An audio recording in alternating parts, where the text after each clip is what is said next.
It's time to reflect on 2024. So grab a journal and let's sit down, reflect on our wins, our challenges, our successes, and our failures as we look back at 2024 and get excited for 2025. Welcome back to Wellness Fixes the Pod. I'm your host, Dr. Kelsey Vick, a board certified orthopedic doctor of physical therapy, a pelvic floor physical therapist, and the owner and founder of the Ella Wellness Sisterhood. And I'm going to keep this episode, or I'm going to try to keep this episode short and sweet because I know that it is the week of Christmas and I really want you guys to spend time with your families. And I'm hoping that you're listening to this podcast when you're taking a little bit of a break and just need some time to reflect on your own 2024. So feel free to save this episode, come back to it. This is going to be, my hope is that it's going to be an interactive episode where you're listening to me sort of guide you through the reflections over 2024. You're writing it down, you're thinking, you're reflecting, you're pausing the episode when you need, if you need a little bit more time. So my goal is that this episode is sort of interactive and an episode where you can journal while you have paused the episode and then resume and continue to sort of journal. So that's my goal for today. And again, hopefully short and sweet if I can keep my talking to a minimum. So before we get started, a little bit of an overview on how I look at 2024 reflections. We'll do an episode on 2025 goal setting in the new year, but for now, I do think it's best to separate it, right? Even if you don't have the full time to reflect on 2024 and then plan for 2025, I do think that it's nice to be able to separate it and break it down into a reflection period and then a hoping, dreaming for the future period. So in general, I am very future focused. It's hard for me to actually think back and reflect, and it's hard for me to create the time to do that. So after I film this, I'm going to run it back for myself and journal right along with you guys. But it's just very, very challenging for me to actually think back and reflect. So I'm going to give a few tips and tricks for you guys, especially if y'all are like me and struggle with this reflection. But I do know that in order to enter 2025 and whatever new year as the best version of myself and really just hoping to grow year after year, it is nice and it is necessary to be able to reflect on a past version of you, the 2024 version of you, so that you know where you thrived, where you were challenged, and how you want to shift or what you want to keep for the new year of 2025. I also think simplistic is best. I'm huge into goal setting and future setting, and I could goal set for every part of my life.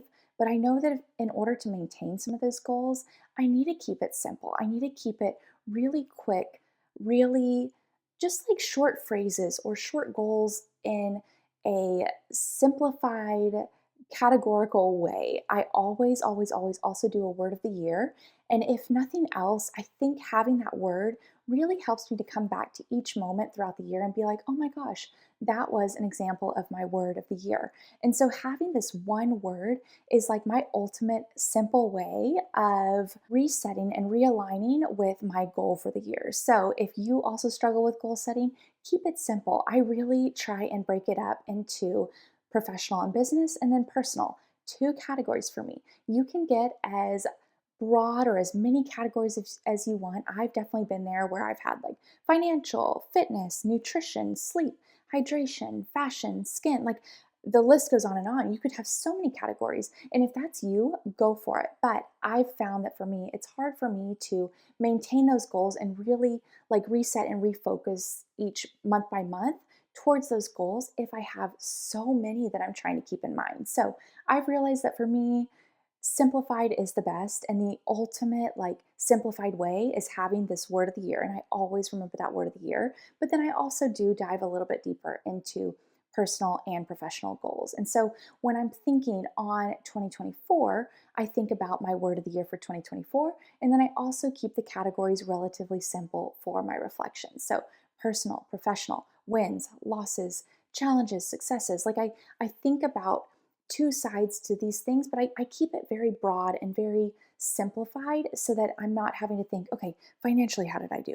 In my business, how did I do? How did I do with my fitness, my nutrition, my hydration? It just gets overwhelming when it comes to reflection. And in general, I do think reflection's better broad. What are some broad themes that you notice? So I will dive into my way of sort of reflecting today, and hopefully it'll inspire you guys and give you guys sort of a framework for your own reflection. So, a few tips and tricks. I have a hard time with reflection. I have a hard time thinking, what did I do in February or March? Like I just have a hard time. So, I think having your camera roll out, or for me, because I take a lot of pictures and videos and memories, even if I don't like share them all, I can go through my camera roll and be like, oh my gosh, I remember how I was feeling there. Oh my gosh, I remember that video and those smiles. And yes, we were having a great time, but I remember feeling this way. So it's a nice way for me to like visually remember month by month, quarter by quarter, like just throughout all of 2024. And you don't even have to go through each photo, like simply scrolling and just kind of getting a general vibe.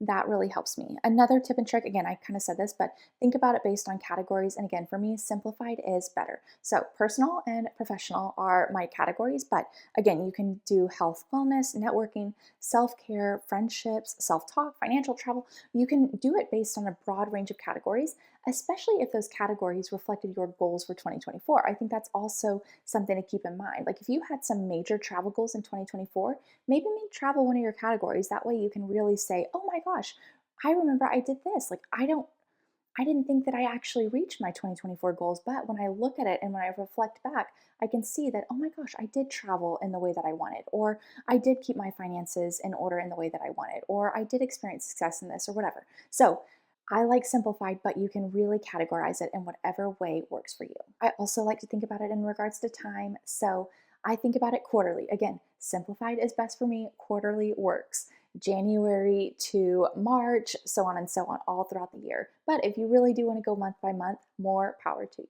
And then as far as like reflection goes, I'm one of those, like we always did what happies and crappies in Bible study, and I would always be the one to say my crappy first, followed by my happies. So in the same way, I always think and reflect on my challenges and struggles first, and then I follow that up with my wins and successes. Okay, enough talking from me. We'll dive into the 2024 reflection. And again, feel free to pause, or just while you're driving, like think about it in the car, pause, journal about it later, whatever works for you. But let's make this interactive. So I want you to think about the first quarter of the year. So grab your phone, grab whatever memories that you can look through to remember that first quarter of the year. So January, February, and March. What were some major challenges and struggles that you faced? Was there anything you wish you could have changed about how you acted and responded to those challenges? What were some major wins, just broadly or based on the categories, professionally, personally, financially, with health and wellness, with sleep, with travel, with self care?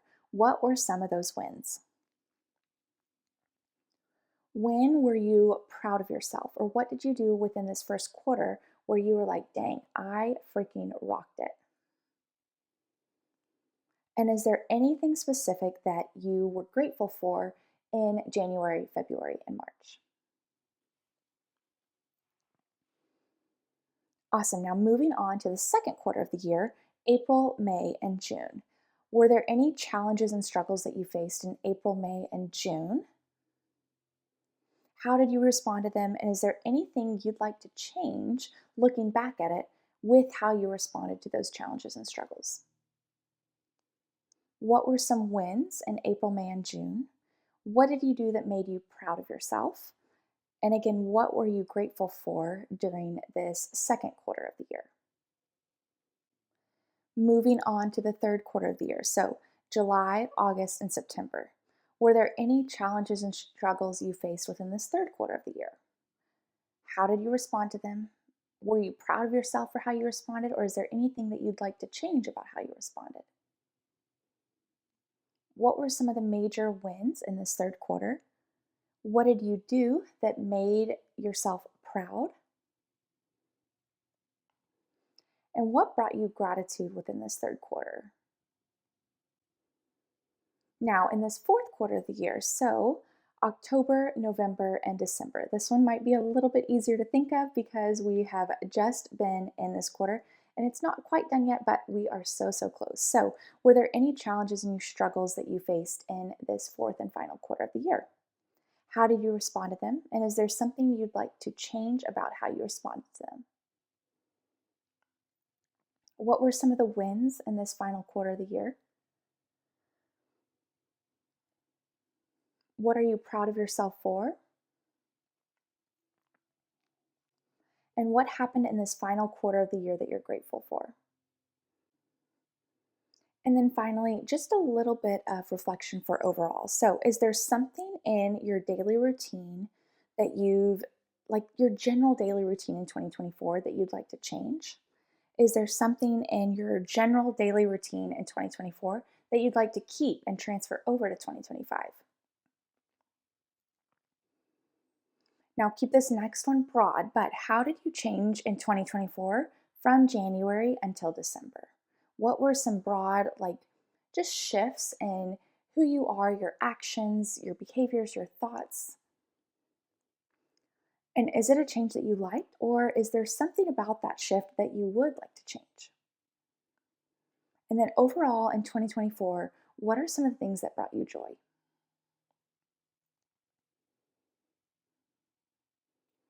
And then if you did do a word or goals for 2024 in 2023, relate your 2024 experiences to those goals. If it was a word of the year, if it was actual physical, tangible goals, try and think back to see, like, okay, this is where I actually succeeded in those goals. This is maybe where I struggled a little bit. Or for me, my word of the year was joy in 2024. And so these are some of the experiences that brought me joy. Like 2024 was a very challenging year for me. I'll be very vulnerable, but and very honest. But in general, like if I actually think back to periods and moments quarter by quarter that brought me joy, I realize that it has been a joy-filled year and one where I've been forced to find joy in the struggles, which I feel like has been a major sort of growth moment for me. So think about that for you, especially if you're one of those people like me who has just like a general simplified word of the year. So we will definitely get into 2025 goal setting, future planning, hoping, dreaming. It is one of my absolute favorites. I love it. But I have trouble sticking with it because I always create these massive goals. So I'm hoping by simplifying this reflection period, it'll set us up in order to simplify and like just really create solid hopes, dreams, goals, resolutions, whatever you want to call them for 2025. So I hope you guys enjoyed this reflection. Thank you for joining me. I hope it was just brought you joy and light and realize like how much you've accomplished in 2024 and how proud of yourself you should be for all that you've accomplished in 2024.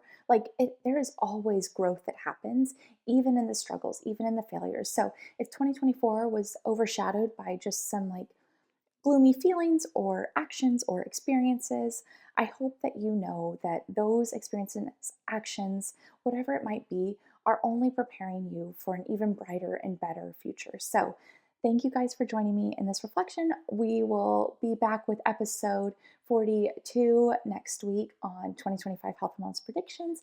But then after that, we'll do our goal setting 2025 journal sesh so that we can all use this reflection period to set our goals for 2025. So I hope you guys had the most wonderful Christmas season, have the most wonderful Christmas season, holiday season, New Year's, because I'm batching all of these episodes, but I'm very, very grateful. Thank you guys for listening, and I'll see you guys again on the next episode of Wellness Big Sis the Pod.